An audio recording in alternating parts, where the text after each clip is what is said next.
부르신 곳에서 나는 예배하네. 어떤 상황에도 나는 예배하네.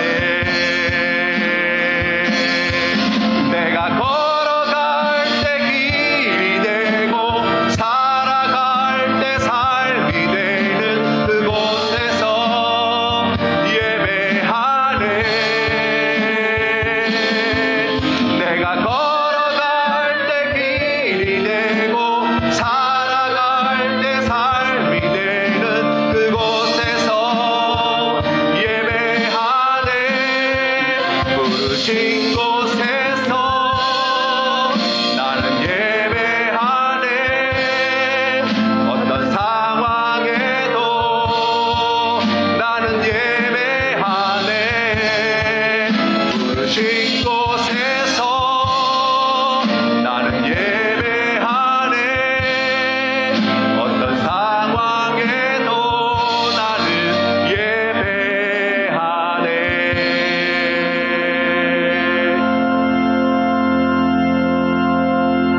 나는 전능하신 아버지 하나님 천지의 창조주를 믿습니다. 나는 그의 유일하신 아들 우리 주 예수 그리스도를 믿습니다. 그는 성령으로 잉태되어 동정녀 마리아에게서 나시고 본디오 빌라도에게 고난을 받아 십자가에 못 박혀 죽으시고 장사된 지 사흘 만에 죽은 자 가운데서 다시 살아나셨으며 하늘에 오르시어 전능하신 아버지 하나님 우편에 앉아 계시다가 거기로부터 살아있는 자와 죽은 자를 심판하러 오십니다. 나는 성령을 믿으며 거룩한 공교회와 성도의 교제와 죄를 용서받는 것과 몸의 부활과 영생을 믿습니다. 아멘.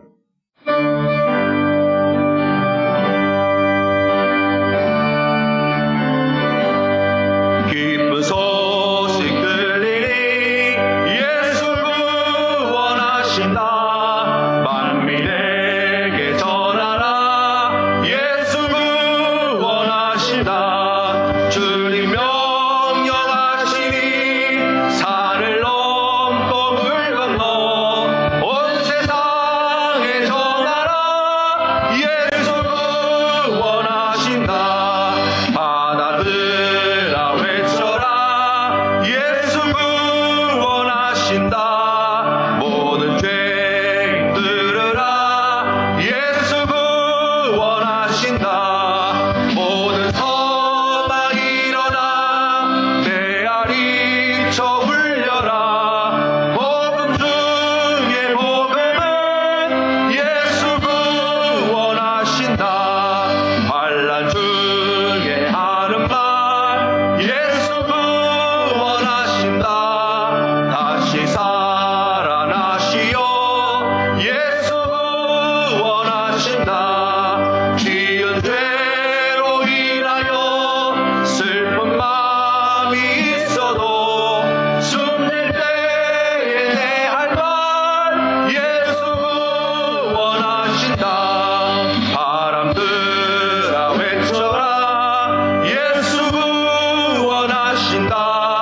기뻐하라 나라들 예수 구원하신다.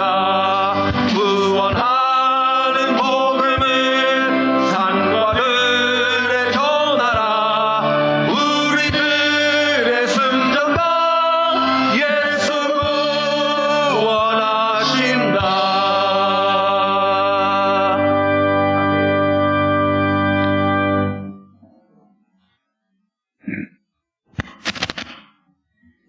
지극히 위대하신 하나님 아버지, 2월의 마지막 주일을 맞이하여 교회로 잘 오게 하시니 감사합니다. 하나님 앞에 나올 때에 어린아이가 소풍 가는 그 설레이는 마음으로 달려왔사오니 오늘도 우리를 위하여 준비하신 복을 아낌없이 다 내려 주시옵소서. 혹시 예배드리는 우리 중에 마음이 상한 자와 마음이 흐트러진 자가 있다면 주님 능력의 손으로 만져주셔서 평안 중에 예배를 드릴 수 있게 하여 주시옵소서. 지난 우리의 삶을 뒤돌아봅니다. 생명샘의 생수보다 세상의 물로 영혼을 채우려 하였던 이 어리석은 인생들을 불쌍히 여겨 주시옵소서. 말씀 선포하시는 목사님께 성령의 은총을 더하여 주셔서 선포되는 그 말씀이 우리의 마음에 떨림과 울림이 있게 하옵소서. 정성껏 준비하여 올려드리는 시온 찬양대에 여성 중창단의 찬양을 기쁘게 받아 주시옵소서. 우리의 간절한 소망이 있습니다. 하나님의 뜻이 있어서 세워진 우리 교회의 교육부에서부터 장년부에 이르는 모든 세대가 교회의 미래를 책임져야 한다는 사명감을 가슴 깊이 심어 주시어서 모범적인 주의 백성이 되게 하시고 스스로 자신의 믿음을 점검하여 세상을 이기는 믿음의 부자가 되게 하여 주시옵소서. 경제적으로 어려움을 겪고 있는 지체들에게 용기를 주셔서 오히려 더 좋은 기회가 되게 하여 주시고 자녀 문제로 고심하는 가정들에게 지혜를 허락하시어서 가족 간의 갈등이 나로 인함임을 깨닫게 하여 나 자신이 변화되는 은혜 가운데 주님의 손을 꼭 붙잡고 고난의 가장 어두운 밤을 지나 밝은 아침을 맞이하게 하여 주시옵소서. 내일은 온 국민이 기념하여야 할 3.1절입니다. 102년 전 나라와 민족을 사랑하는 그리스도인들이 앞장서서 일으킨 이 운동을 기념하여 전국 여전도회 연합회가 방방곡곡에서 올려드리는 예배도 기쁘게 받아 주시옵소서. 오 하나님 아버지, 전 세계적인 전염병 코로나19로 인하여 교회가 지탕 가운데 신뢰를 잃어버리고 교회의 영광은 땅에 밟히는 안타까운 마음에 우리의 가슴은 미어집니다. 우리와 우리 교회를 비롯한 모든 교회와 그리스도인들이 다시 기본으로 돌아가서 이웃과 지역과 나라를 품고 이전보다 더 기도에 힘쓰게 하옵소서. 전 세계에 나가 있는 선교사들에게 선지자의 마음을 주시고 선교지에서 쓰여지고 있는 선교의 역사가 주님 오시는 그날까지 계속 쓰여지게 하옵소서. 기독교 박해국에서 믿음을 지키는 그리스도인들에게 박해의 세력들을 물려쳐 주셔서 어디서나 마음껏 주님을 찬양하며 예배하게 하옵소서. 땅 끝까지 가라 하는 주제로 사순절 특별 새벽 기도회가 내일부터 시작됩니다. 우리도 예수님의 순환과 죽으심에 동참하는 마음으로 날마다 새로운 체험을 경험하며 십자가의 은혜에 보답하는 섬기는 삶이 되게 하여 주시옵소서.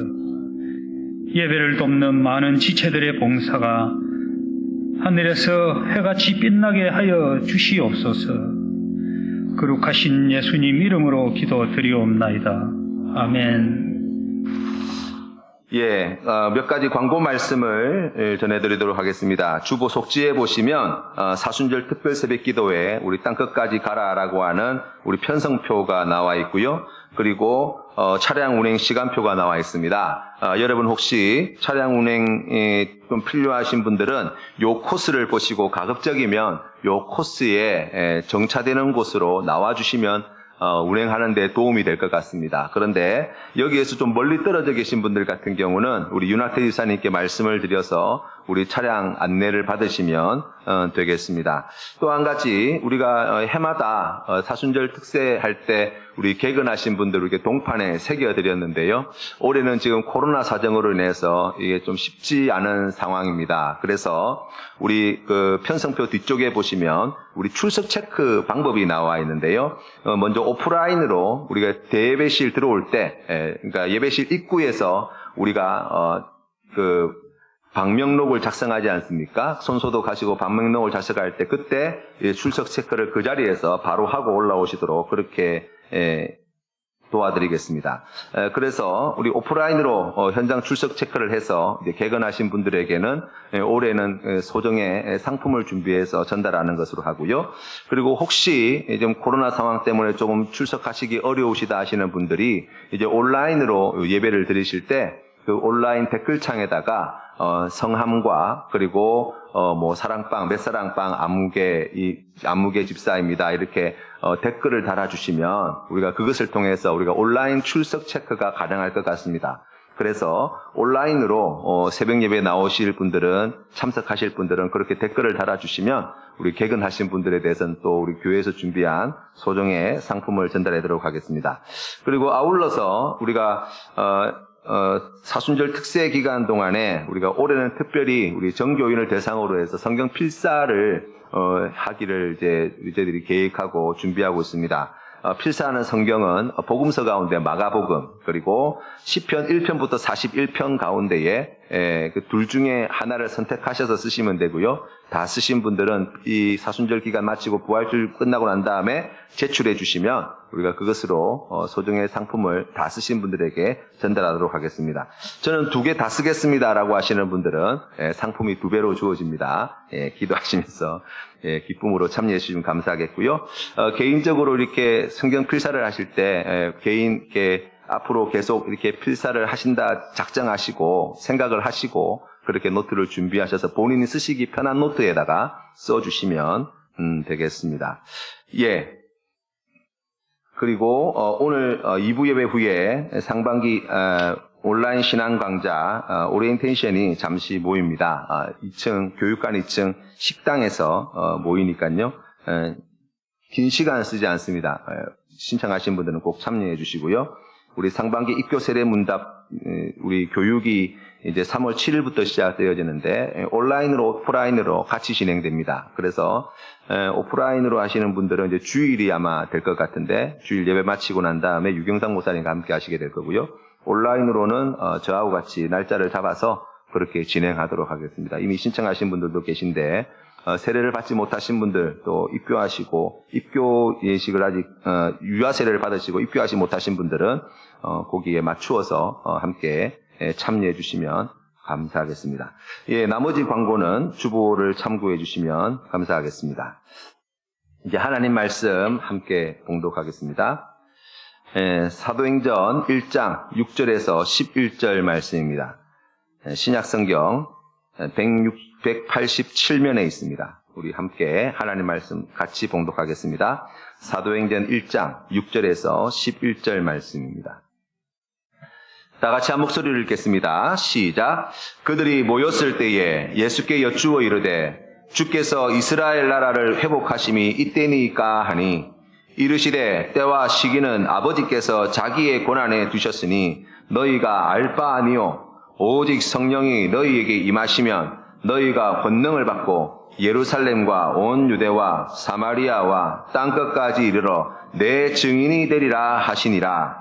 이 말씀을 마치시고 그들이 보는데 올려져 가시니 구름이 그를 가리어 보이지 않게 하더라.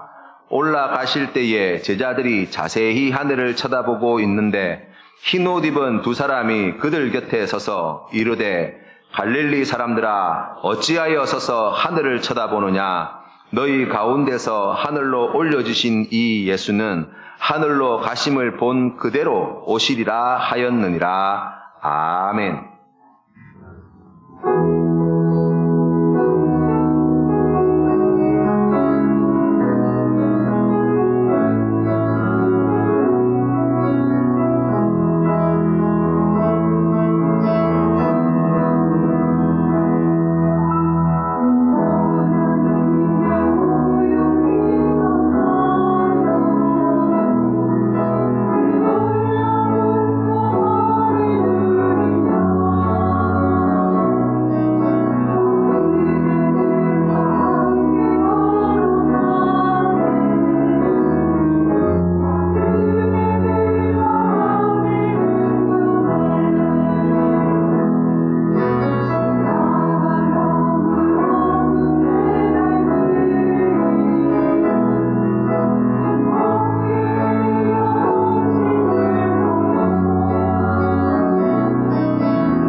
귀한 찬양.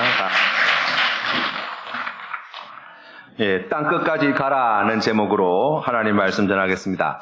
오늘부터 우리가 사도행전의 말씀을 가지고 우리가 주일과 우리 특별 새벽 기도의 시간을 함께 은혜를 나누게 될 텐데요. 이 신약 성경 가운데에 사도행전이 가지고 있는 특별한 의미가 있습니다. 우리가 사복음서라고 이야기하는 마태, 마가, 누가, 요한복음이 이 땅에 오신 예수 그리스도와 함께 했던 그러한 사역들, 그리고 그러한 여러 가지 일들, 말씀들, 그러한 것들을 기록한 그러한 책이라고 한다면, 이 사도행전은 역사서인데, 역사 가운데에 예수 그리스도께서 부활 승천하신 이후에 남겨져 있는 제자들과 교회가 어떤 믿음의 삶을 살았는가, 그들을 통해서 하나님께서 어떤 일을 행하셨는가를 우리에게 역사적인 사실들로 밝혀 보여주는 책이라고 이야기할 수 있습니다. 때문에 우리가 어떻게 보면 우리도 지금 주님께서 다시 오시는 그날을 기다리는 성도로 살아가지 않습니까? 우리 센텀 장로교회도 예수 그리스도의 재림을 기다리는 교회로 이 땅 가운데 세워져 있지 않습니까? 그렇다고 한다면 주님의 재림을 기다리는 우리 교회가, 주님의 재림을 기다리는 우리 성도 각 사람이 어떠한 역사적인 삶을 살아갈 것인가 라고 하는 질문에 대해 오늘 이 사도행전의 말씀 우리에게 많은 것을 가르쳐 줄 수 있다고 우리가 생각해 볼 수 있습니다. 그래서 우리가 오늘부터 이제 사도행전의 말씀 우리 함께 묵상하게 될 텐데요. 우리 새벽 시간을 통해서 함께 시간마다 함께 나누게 될 텐데, 바라기는 성도님들의 그 귀한 믿음의 자리에, 또 사랑하는 성도님들의 삶의 자리에 정말 하나님께 주시는 은혜의, 축복의, 약속의 말씀이 되시기를 주님의 이름으로 축원합니다.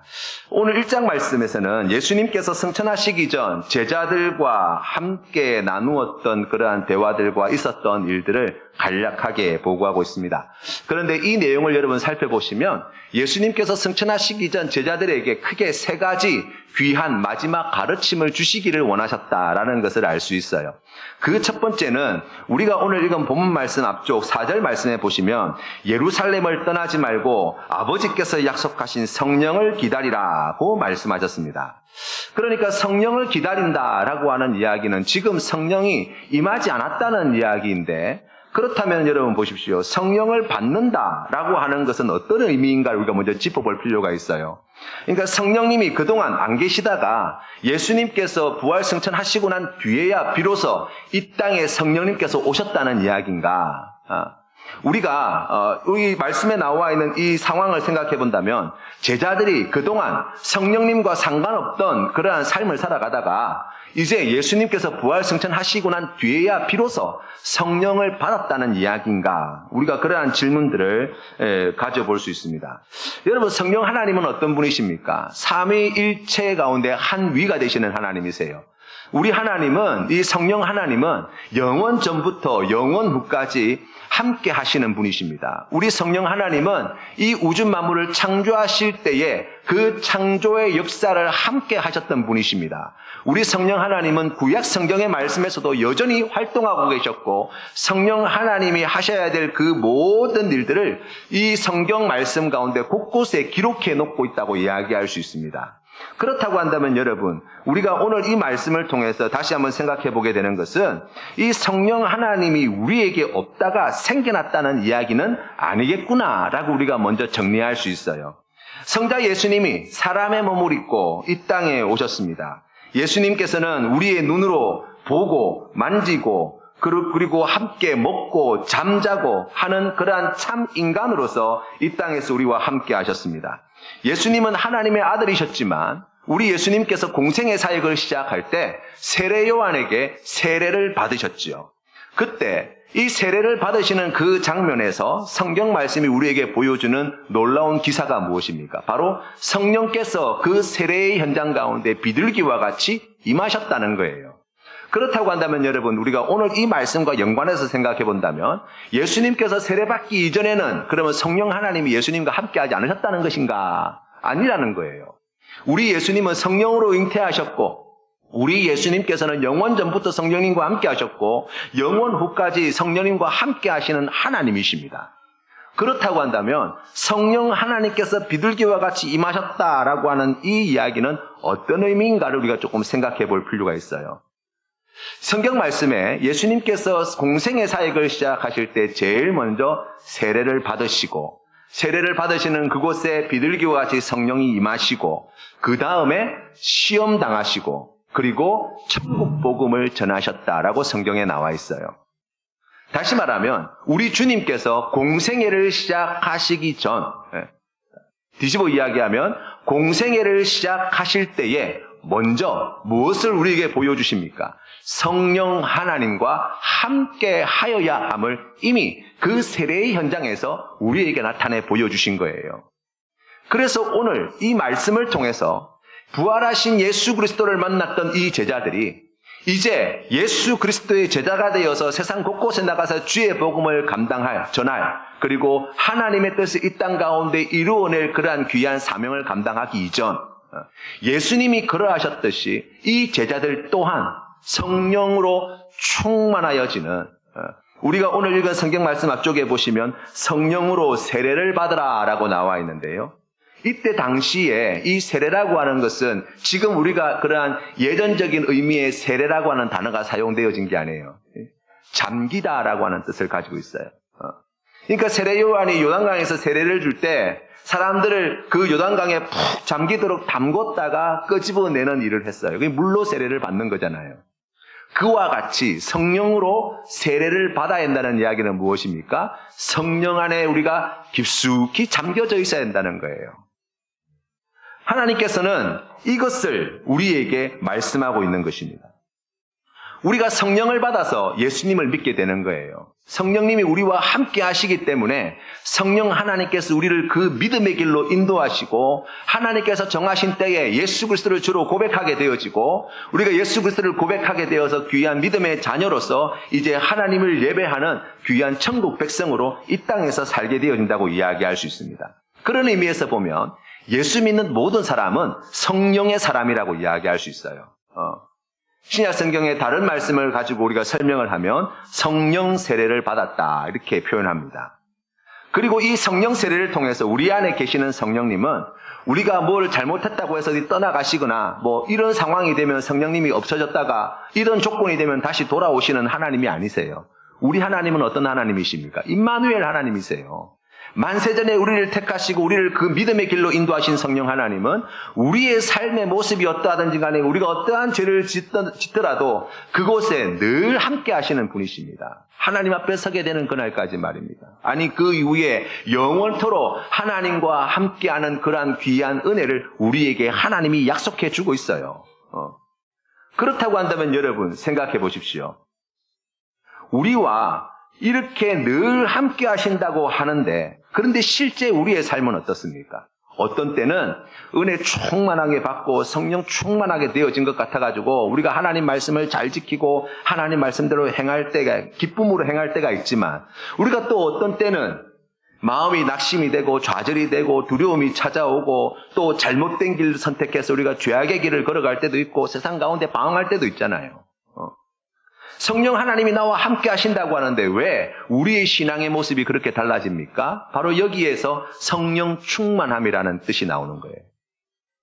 그러니까 성령 충만함을 받게 되어질 때, 달리 이야기하면 성령 안에 깊이 잠기게 되어질 때 우리가 하나님 말씀에 기쁨으로 순종하게 되어지고 하나님께서 기뻐하시는 하나님의 뜻이 이 땅 가운데 이루는 일을 감당하게 되어지는 반면 우리가 함께 하시는 그 성령님 안에 깊이 거하지 못할 때 성령 하나님이 우리 안에 충만히 임재하지 못할 때 그럴 때 어떻게 되어야 된다고요? 우리가 잘못된 길을 걸어가고 죄악된 길을 걸어가고 낙심하게 되어지고 두려움과 염려 가운데 빠지게 되어진다고 이야기할 수 있습니다. 그렇기 때문에 예수님은 십자가에 달려 죽으시고 부활하시고 승천하시면서 다시 오신다는 기쁜 소식을 전하기 이전 이 제자들에게 먼저 성령으로 세례를 받아야 한다고 말씀하는 거예요. 성령 안에 깊이 잠겨 있어야 한다. 너희들이 성령 안에서 충만함을 누려야 된다라고 말씀하는 것입니다. 여러분 기다리라고 하는 이야기는 다른 말로 이야기하면 어떤 의미입니까? 주겠다는 이야기예요. 하나님이 우리에게 잠시 기다려라 라고 말씀하시는 것은 어떤 의미입니까? 반드시 주시겠다는 거예요. 때가 맞지 않다는 것이지 안 주겠다는 이야기가 아니에요. 그러면 여러분, 어떤 사람이 성령을 받습니까? 어떤 사람에게 성령을 주십니까? 조금 더 다른 표현으로 이야기하면 어떤 사람에게 성령 안에 깊이 잠기게 하시고 어떤 사람에게 성령 안에서 충만함을 누리게 하십니까? 라고 이야기한다면 구하는 자에게요. 찾는 자에게, 문을 두드리는 자에게 하나님께서 이와 같은 은혜를 주시겠다고 약속하시는 거예요. 사랑하는 성도 여러분, 우리가 이 코로나로 인해서 길고 긴 그 캄캄한 터널과 같은 어려운 때를 우리가 보내고 있습니다. 우리가 이러한 때에 더욱더 성령 안에 깊이 잠기기를, 우리가 성령 안에서 충만함을 누리기를 구해야 하지 않겠습니까? 하나님께서 그 기도를 기다리고 계시고 그것을 찾고 구하고 문을 두드리는 자에게 성령 안에 깊이 잠기는 은혜, 성령으로 충만케 되어지는 은혜, 성령 안에서 충만함을 누리는 귀한 믿음의 삶으로 인도해 주실 줄 믿습니다. 두 번째, 우리 주님께서 부활 승천하시기 이전 제자들에게 가르쳐 주신 것이 있는데 7절 말씀이에요. 때와 시기는 아버지께서 자기 권한에 두셨으니 너희가 알 바 아니요 오직 성령이 너희에게 임하시면 너희가 권능을 받고 예루살렘과 사마리아와 땅끝까지 이르러 내 증인이 되리라고 말씀하셨습니다. 예수님께서 십자가에 달려 죽으시기 전 공생의 기간 동안에 하신 일이 무엇입니까? 하나님 나라의 복음을 전하는 일이에요. 예수님께서 부활하신 후 40일 동안 이 땅에 머무셨는데 그 40일 동안 어떤 일을 하셨습니까? 여러 가지 일들을 하셨는데 그것을 오늘 우리가 읽은 성경 말씀 앞절 3절 말씀 후반절에 보시면 이렇게 간략하게 요약해서 설명합니다. 40일 동안 그들에게 보이시며 하나님 나라의 일을 말씀하시니라. 아멘. 이 땅에 사람의 몸으로 오셔서 하나님의 때가 되어서 복음을 전가하실 때도 하나님 나라의 복음을 전하신 우리 주님께서는 부활하신 후에 이 십자가에서 달려 죽으시고 3일 만에 부활하신 이후에 40일 동안 승천하시기까지 그 기간 동안에도 뭘 하셨다고요? 하나님의 일을 말씀하셨다는 거예요. 하나님의 뜻이 이 땅 가운데 이루어지는 것은 우리 예수님의 거룩한 비전이었습니다. 우리 예수님의 간절한 소망이었습니다. 이 땅에 하나님의 뜻이 온전히 이루어지기를, 그리고 마침내 하나님의 나라가 이 땅에 임하기를 간절히 바라셨던 분, 바로 그분이 우리 예수님이세요. 그래서 사역을 시작하면서 제일 먼저 선포한 그 복음의 말씀이 회개하라, 천국이 가까이 왔느니라 라는 말씀이었어요. 우리 하나님의 나라는 어떤 나라입니까? 우리 하나님의 나라는 하나님이 통치하시는 나라예요. 우리 하나님의 뜻이 온전히 이루어지는 나라입니다. 우리 하나님이 왕이신 나라예요. 우리 하나님만이 찬양받으시고 경배받으시는 나라예요. 그 어떤 구석도, 그 어떤 누구도 그 하나님의 통치하심과 다스림 밖으로 벗어나지 않는, 온전히 하나님의 뜻이 이루어지는, 하나님이 통치하시고 다스리시는 나라, 바로 그것이 하나님의 나라라고 이야기할 수 있습니다. 예수 그리스도께서 이 땅에 오셨고 죽으셨고 부활하셨고 승천하심으로 이제 카이로스의 시간으로 볼 때 남아있는 것은 우리 주님의 재림 사건밖에 없어요. 그때가 되면 우리 주님께서 그 하나님의 나라를 가지고 이 땅에 다시 임하실 것입니다. 그래서 주님은 이제 승천하시기 전 제자들에게 마지막으로 끝까지, 그 남아있는 마지막 순간까지 하나님 나라의 복음을 제자들에게 전하신 거예요. 그런데 여러분, 우리가 오늘 말씀해 보면 예수님은 하나님의 나라의 일을 말씀하시는데 제자들의 반응은 사뭇 다릅니다. 이 제자들은 예수님께 이렇게 묻습니다. 이스라엘 나라를 회복할 때가 지금입니까? 라고 물었어요.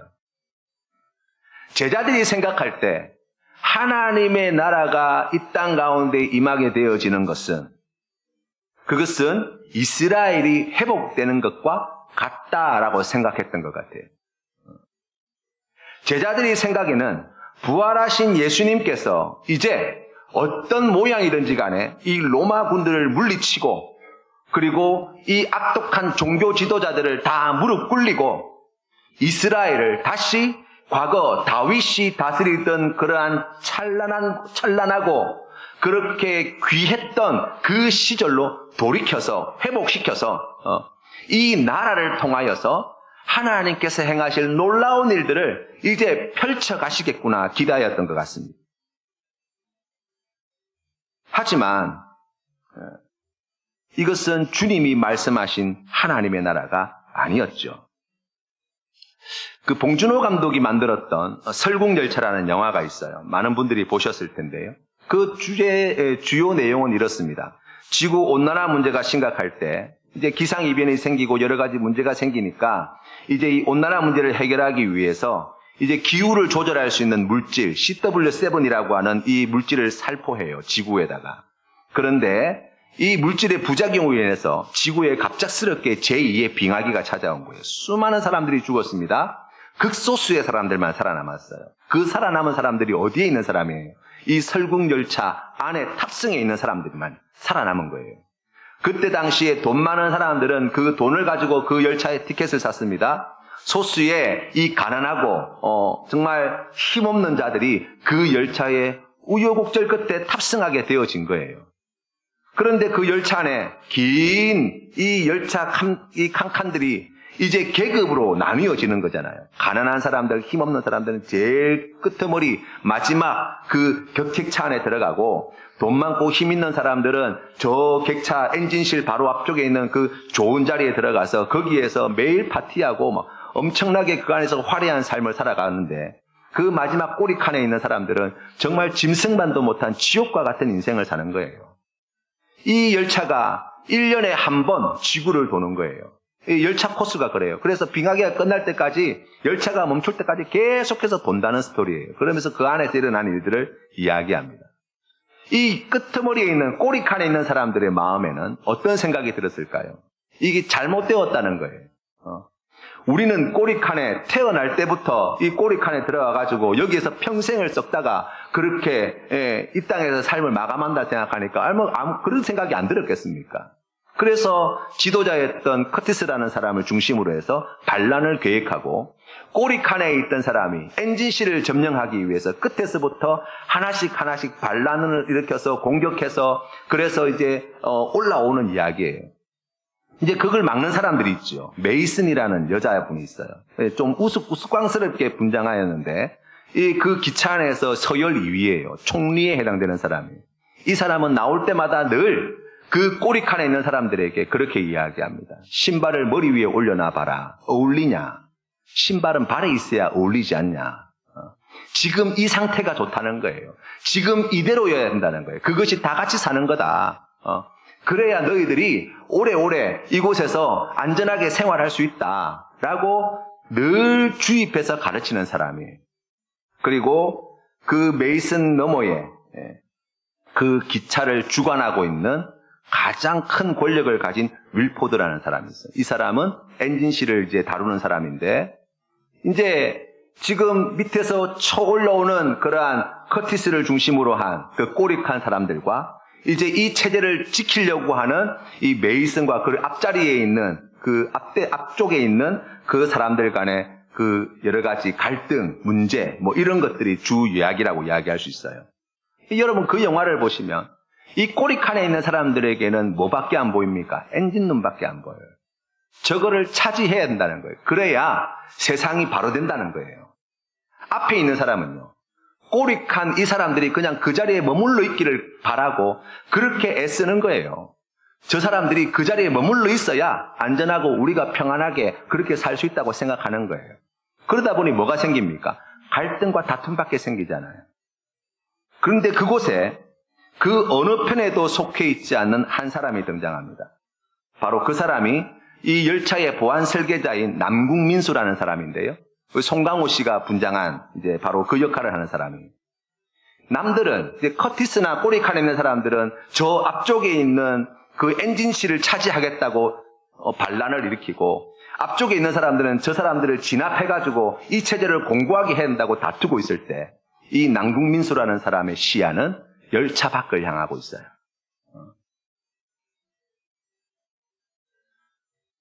그러면서 이제 이 이야기가 진행되어집니다. 열차 밖을 꿈꾸고 있던 이 남궁민수라고 하는 사람이 보았던 그 시선, 밑에 있는 사람은 엔진실만 보고 위에 있는 사람은 밑에 있는 사람들이 올라오지 못하도록 수단과 방법을 가리지 않을 때 그 다른 길을 보여줄 수 있었던, 보고 있었던 바로 그 사람. 하나님의 뜻이 이루어지는 하나님의 나라. 그 나라는 어떤 나라여야 합니까? 내 바램과 내 욕구와 내 기대가, 내 생각이 이루어지는 나라가 결코 아닐 거예요. 우리 하나님의 나라는 하나님의 뜻이 온전히 이루어지는 나라가 되어야 합니다. 그렇기 때문에 성령으로 충만함을 받아야 그 하나님의 뜻을 분별할 수 있고, 성령으로 충만함을 받아야 그 삶을 살아가게 되어지는 거예요. 예수님께서는 제자들에게 말씀하십니다. 오직 성령이 너희에게 임하시면 너희가 권능을 받고 예루살렘과 온 유대와 사마리아와 땅끝까지 이르러 내 증인이 되리라 말씀하셨어요. 성령이 임하시면, 달리 말하면 성령 안에 우리가 깊이 잠기게 되어지면, 성령으로 충만하게 되어지면 어떻게 된다는 거예요? 우리가 이 문장을, 이 말씀의 문장을 생각해 본다면 결론적으로 어떻게 된다는 거예요? 땅 끝까지 갈 수 있다는 거예요. 땅 끝까지 가게 된다는 거예요. 성령 충만함을 받으면, 그러면 권능을 받게 되어지는데, 그 권능은 우리를 어떻게 만든다는 것입니까?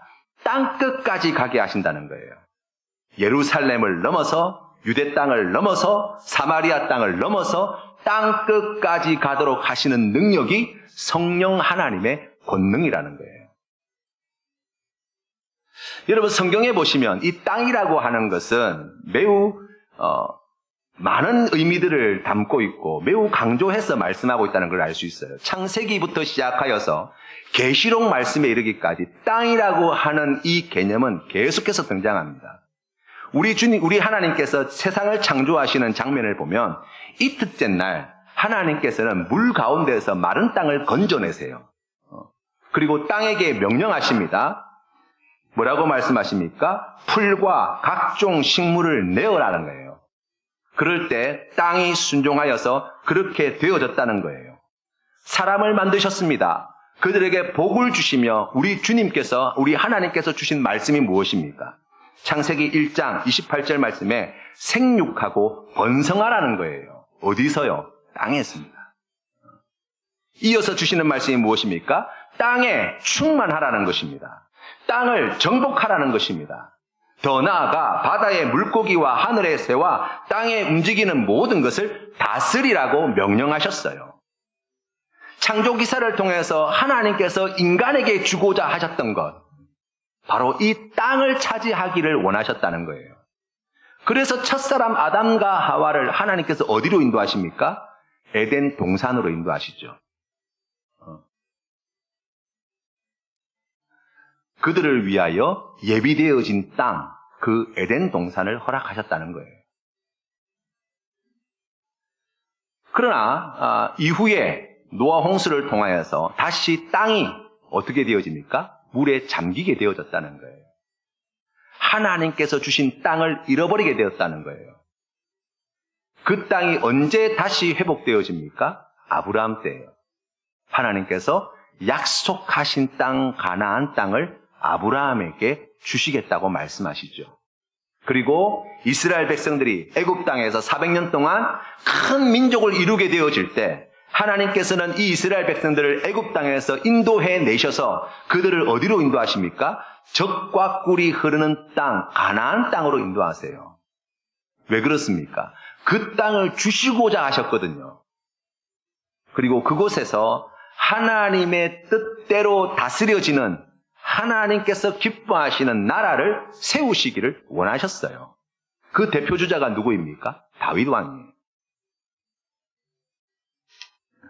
신약 성경에서도 우리가 땅이라고 하는 것은 어렵지 않게 찾을 수 있어요. 예수님께서 말씀하셨던 산상수훈의 말씀, 팔복의 말씀 가운데 온유한 자에게 약속하신 것은 무엇입니까? 땅을 기업으로 차지하게 될 거라는 거예요. 우리 주님께서 제자들에게 기도를 가르치실 때 뜻이 하늘에서 이루어진 것 같이 땅에서도 이루어지다라고 기도하라고 말씀하셨어요.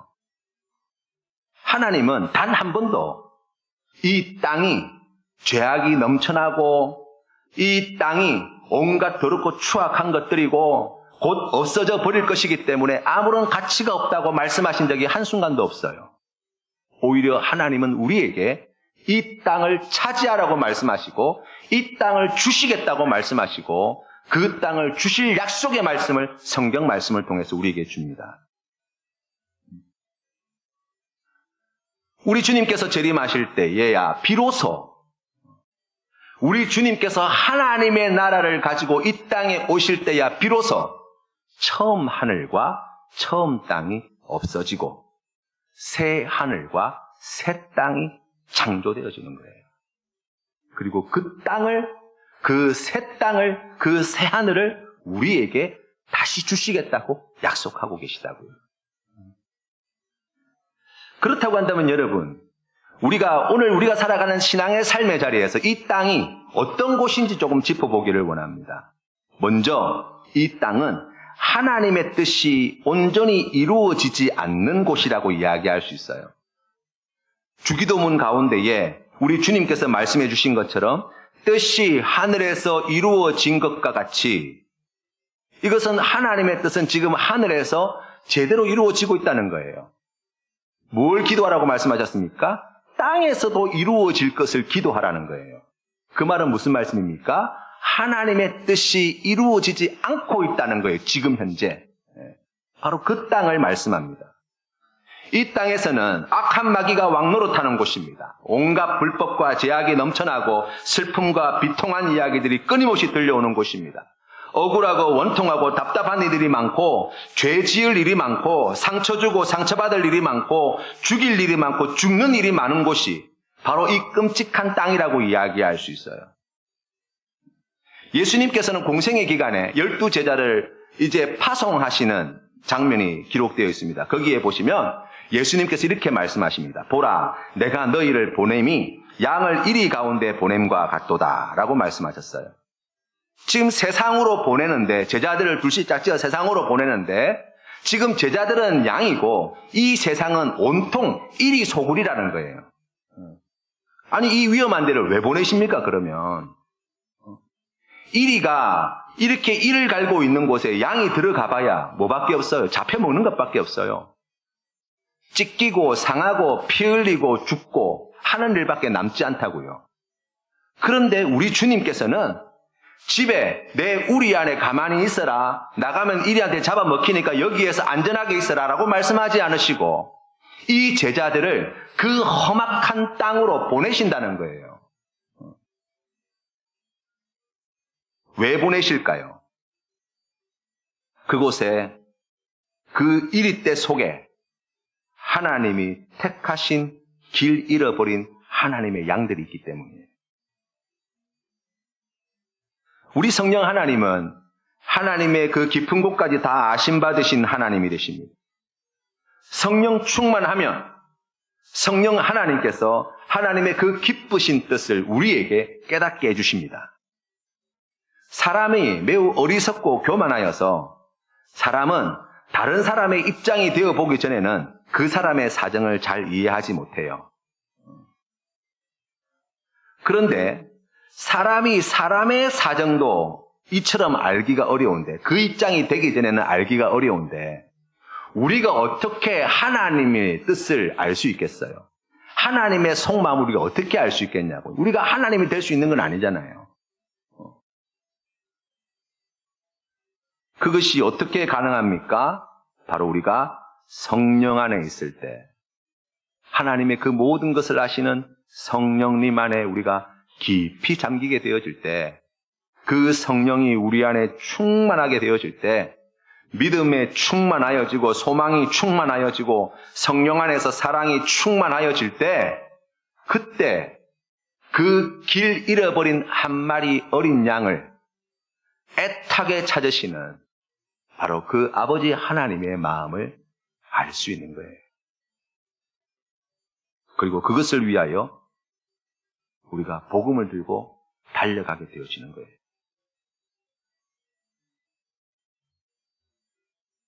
우리 주님께서는 양을 이리떼 가운데 보내면서 이어서 이렇게 말씀하십니다.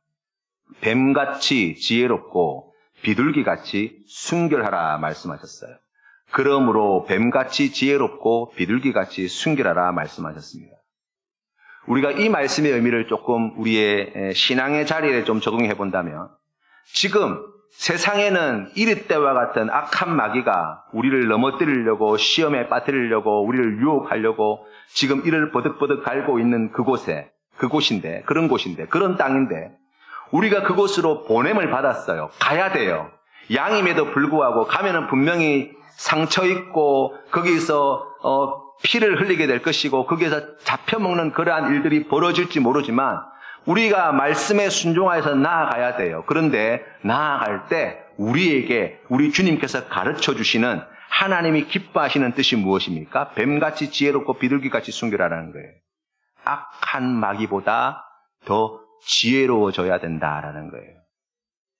우리가 어떻게 지혜로울 수 있습니까? 성령 안에 있을 때, 하나님의 그 모든 것을 아시는 성령 안에 깊이 거하게 되어질 때, 이 교묘하고 교활한 우리의 지혜로는 도저히 극복할 수 없는 악한 마귀의 모든 악한 꾀들을 물리칠 수 있어요. 비둘기같이 순결하라는 것은 무엇입니까? 그러한 일을 감당할 때 하나님 안에서 두 마음을 품지 말라는 거예요.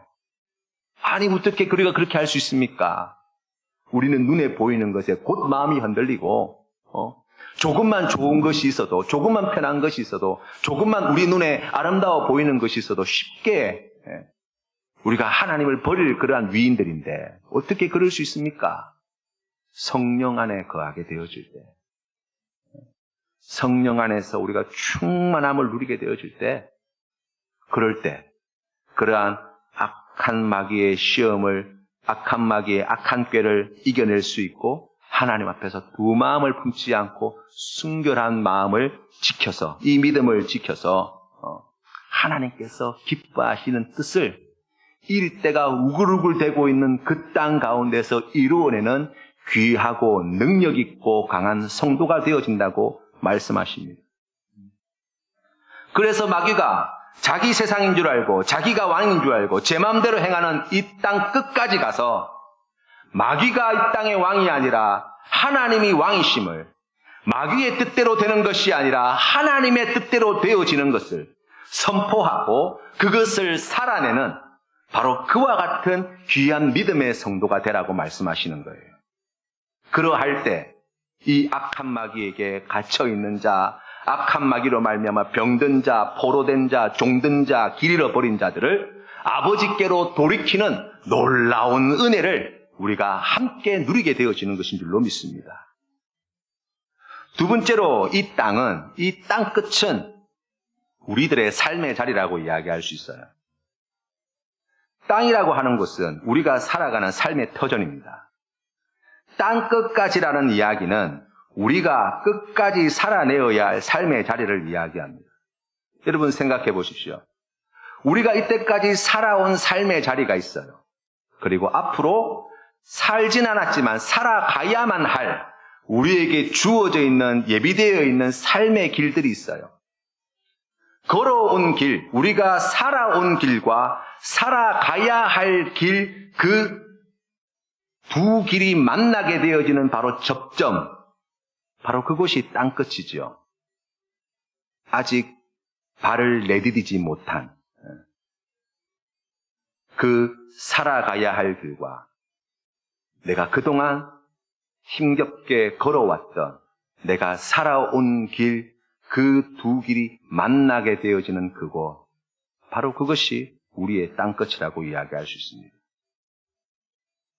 구체적으로 그곳은 어떤 곳이라고 이야기할 수 있습니까? 지금 내가 서 있는 곳이에요. 지금 내가 서 있는 여기라고 이야기할 수 있습니다. 과거에 내가 하나님의 뜻을 이 땅 가운데 이루기 위해서 헌신했습니다. 열심히 살았습니다.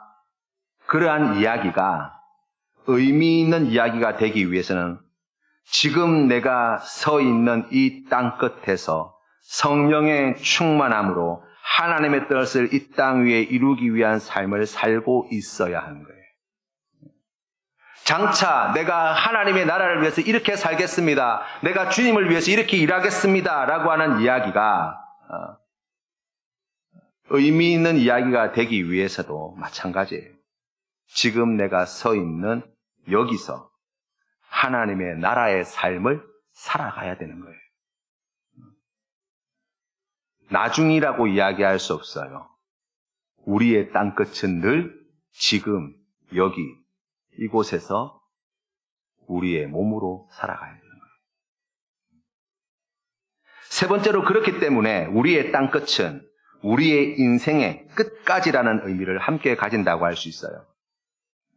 그 마지막 한 걸음까지, 그 마지막 내 생명의 그 마지막 1초까지, 그 마지막 순간까지 예수님을 나타내 보이는 하나님의 뜻을 이루는 삶을 살아가는 것, 바로 그것이 땅끝까지 이르러 예수 그리스도의 증인된 삶을 살아가는 삶이라고 이야기할 수 있어요. 어떻게 그렇게 살 수 있습니까?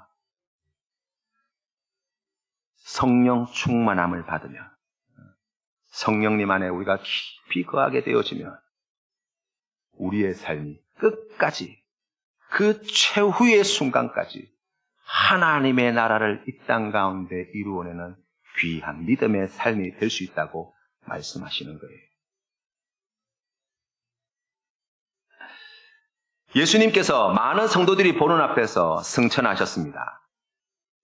죽으시고 3일 만에 부활하신 것도 놀라운데, 이렇게 예수님이 하늘로 올라가시는 것을 직접 보았을 때 이 모여있던 500명의 성도들이 얼마나 큰 충격을 받았을까요? 아마 하늘이 뚫어져라고 쳐다보고 있었을 거예요. 그때 주님께서 제자들에게 세 번째 귀한 가르침을 말씀하십니다. 흰옷 입은 두 사람이 그 곁에 서서 이르되 갈릴리 사람들아 어찌하여 서서 하늘을 쳐다보느냐 말씀하셨습니다. 이 말은 바꾸어 이야기하면 무엇입니까? 하늘을 쳐다보지 말고 땅을 보라는 거예요. 우리 주님께서는 올라가신 모습 그대로 다시 오실 터이니 그것을 믿고 우리의 시선을 땅으로, 우리의 몸을 땅 가운데에서 하나님께서 기뻐하시는 그러한 순종의 삶, 하나님의 뜻을 이루는 귀한 믿음의 삶을 살라고 말씀하십니다. 초대교회에 영주주의 이단이 많이 판을 쳤다고 말씀을 드렸어요. 이들은 이 땅에 있는 것 모든 것 다 썩어져 없어질 것이고 악한 것이고 그렇기 때문에 아무런 가치가 없는 것이다. 영혼에 속한 일, 저 영생의 삶, 천국의 삶만이 진짜 우리의 삶이다. 그렇기 때문에 이 땅의 것은 아무것도 아니고 그 영혼의 삶을 어떻게 살아가는지 아는 것, 그것이 필요하다. 그래야 구원받는다. 이런 이야기를 했어요. 그런데 이 영지주의자들이 보여주는 그 삶의 모습들을 보면 양극단으로 나뉘어집니다. 한 부류는 금욕주의로 들어가요. 고행하고 그리고 세속과 완전히 끊어버리고 그렇게 살아가는 사람이 있는 반면 또 한 부류는 완전히 세상 속에서 쾌락에 빠져 살아가는 사람들이 생겨요. 왜냐하면 이 땅의 삶이 더 이상 가치가 없는 것이니까. 내가 지금 영원한 생명, 영생을 위해서, 내가 영혼을 위해서, 또 하늘나라에서 사는 삶을 위해서 내가 하나님의 뜻을 아는 것이 중요하니까. 이게 아무것도 아닌 거예요. 아무런 가치가 없으니까 해도 되는 거예요. 그래서 쾌락주의에 빠져서 그렇게 삶을 살아가는 사람들이라고 나와 있어요. 교회 안에서도 이와 비슷한 문제들이 발생했어요. 바로 종말의 문제입니다. 우리 주님께서 곧 오신다고 생각하는 사람들이 생겼어요. 우리 주님께서 곧 오신다고 그랬다. 그러니 어떻게 해야 됩니까? 시집도 안 가고 장가도 안 가고 일도 안 하고 교회에서만 머물러 지내는 거예요. 그런데 그것이 교회 공동체의 큰 짐이 되었습니다.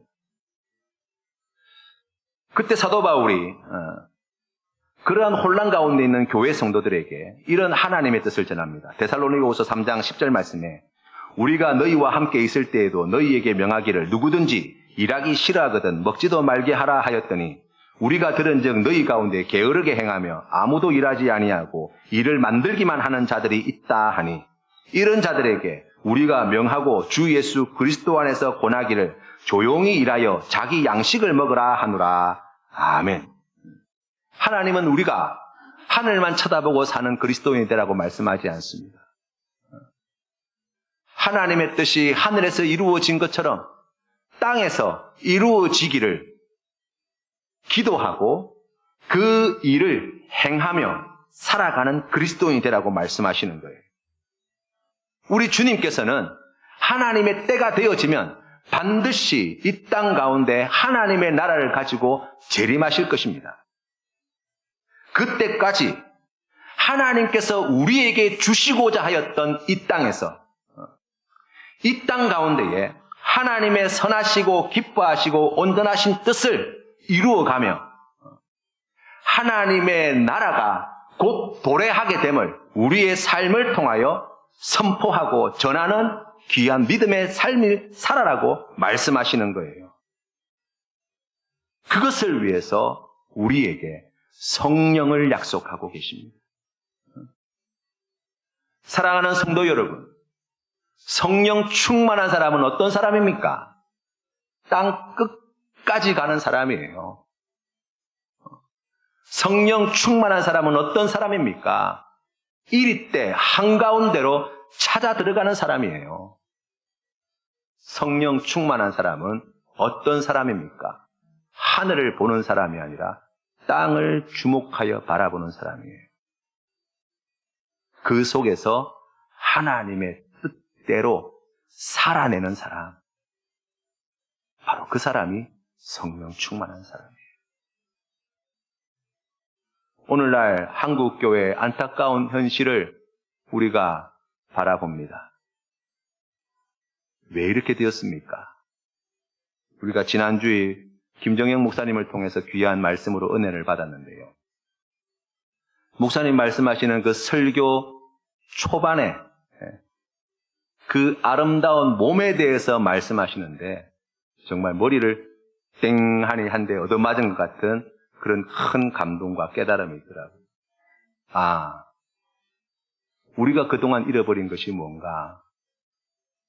하늘을 쳐다보며 살아가느라 이 땅 가운데에서 아름다운 몸으로 살아내는 삶을 잃어버렸구나.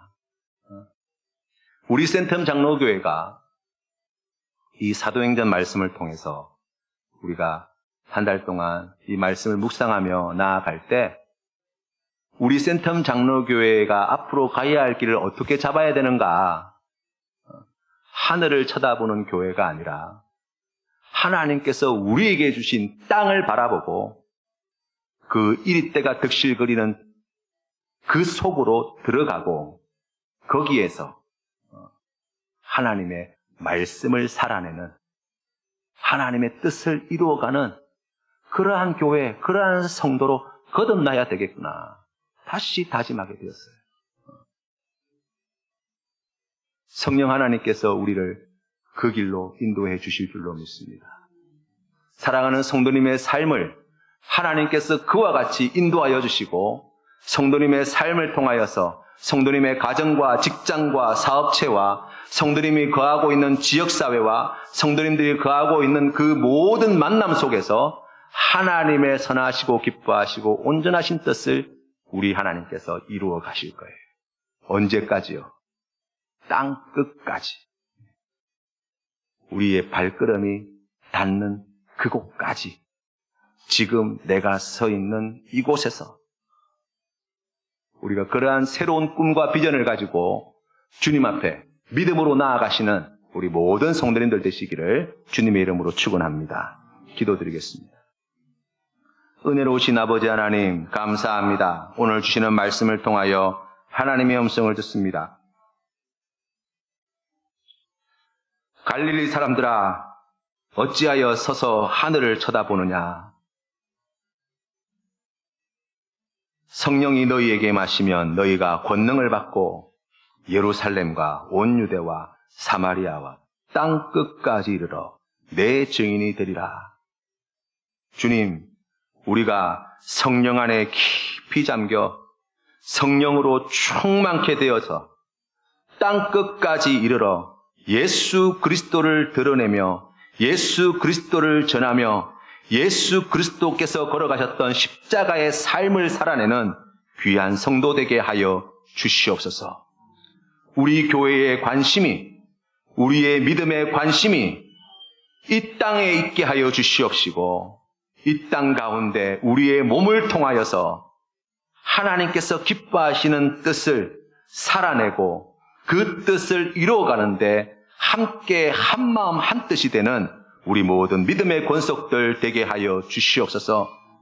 그리하여서 이 지역사회에, 이 대한민국 땅에, 세계 열방 가운데 예수 그리스도의 이름이 아름다운 이름으로 칭송받게 하여 주시고 예수 그리스도께서 주시는 그 귀한 복음이 모든 이들에게 기쁜 소식이 되는 그날이 속히 오게 하여 주옵소서.